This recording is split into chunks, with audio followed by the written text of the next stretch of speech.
Hi District 56, welcome to this week's PD video. I promise it'll be shorter than last week's. I want to start out by giving a special shout out to the librarians who have been working so hard these past few weeks to get the bookmobiles up and running. They're all running the routes today and working so hard to get books into kids' hands. That's awesome and congratulations. This week's student engagement and norms have come up in conversations with teachers. Here in District 56, I see the hard work teachers put into prioritizing the student-teacher relationship and nurturing the whole child. It's no small task to do this with a new group of students remotely.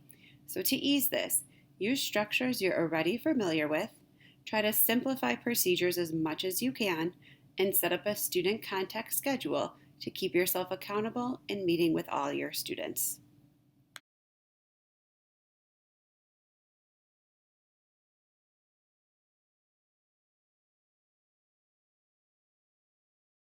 Sure how to give out vouchers in a remote setting, one shortcut could be to keep a running doc or a post-it on your desktop that's open and that you can copy and paste into the chat function. So let's say Julie does something great in class and I want to acknowledge that. I can copy it and then I can go into the chat in my Meet. And I want to make sure my rewards are immediate and I just paste it in and I show everyone and Julie that she received a superpower ticket.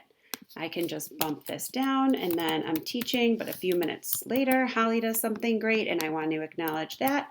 I can paste it right into the chat and give it out to Holly. Then I still have a history and I can go back and give out these superpower tickets later in the day when I have a break and I want to enter them into Seesaw, or I can use my doc here that's keeping a running record as well. So I have two ways I can give them out and keep track and notify students at the same time.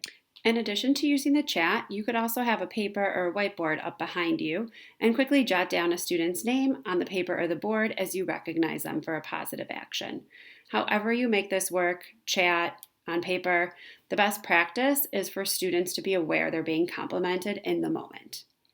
Next, make a schedule for you to connect individually with all of your students. In my email, I attached a curriculum assistance schedule template.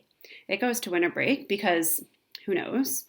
But to add on to a previous video and in efforts to strengthen the student-teacher relationships at the beginning of the year, have a plan to connect one-on-one or in small groups with all of your students. You can schedule a few students a day or by a specific time, but make the effort to give each student some individual you time. Because once you've established that positive dynamic, if you notice a student laying in their bed or popping in and out of class, when you follow up with them and email and invite them to your office hours later in the day, hopefully that conversation will be more productive. We all need some attention, compassion, and grace right now, and we need to model that to our students by taking the time to connect with them. To support your various tabs and screens you run on a daily basis and make your computer show two screens at once. To split your screen, I'm going to use this article and I'm working on this presentation. So when I'm in my article, I'm going to go to this green button and I'm going to click it and hold it down and tile my window to the right of my screen.